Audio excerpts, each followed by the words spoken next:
मलिया लगावल बाग बगीचा मलिनी लगावे फूलवर जी मलिया लगावल बाग बगीचा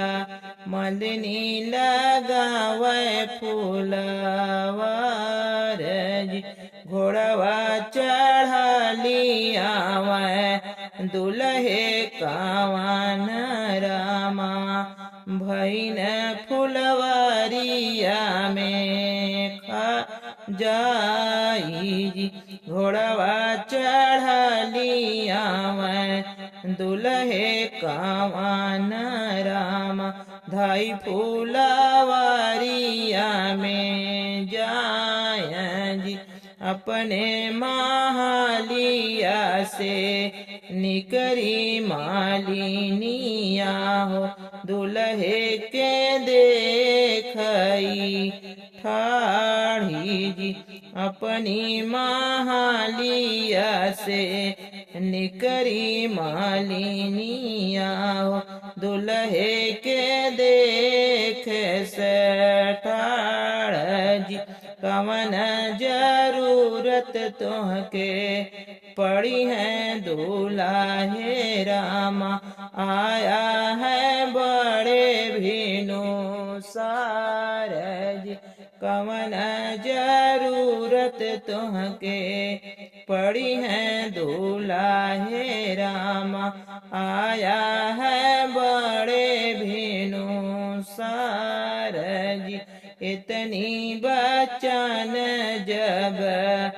सुने हैं दुल्हे रामा मलिनी से बोले मुस्काई जी इतनी बचन जब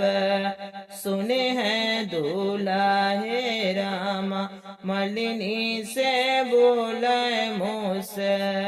मुस्काई जी दुल्हन कावन दे के ब्याहन जाब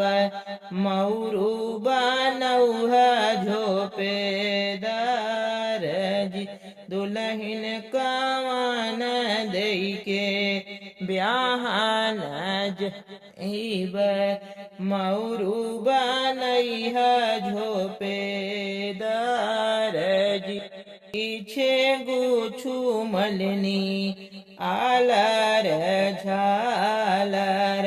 बिचवा में सुगना के टोड़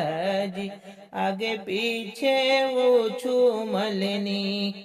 आलर झालर बिचवा सुगनावा के टोड़ जी वह मौरू बांधे हैं दुल्हे कावन रामा पहनी ससुररिया के जाया जी वह मौरू बांधे हैं दुल्हे कावन रामा बांधे ससुररिया के जाया जी पहुँची बरतिया ससुरु दुआरमा देख लगाए देखी सभाई हर सायज पहुँची बरतिया जब ससुरु दुआरमा हो देखी सभाई हर सायज ससुरु के लोग देखें बरसे बरतिया सासू माता सासू देखें दामाद ससुरु को लोग देखें बरतिया माता सासू देखें दामाद जी हमरे तो जीवा के जतन से रखिया मोरी धिया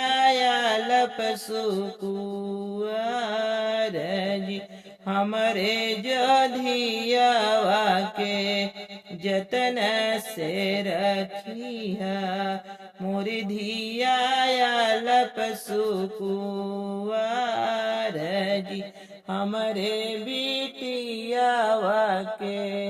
जतन से रखिया मोरी बेटिया लप सुकुआर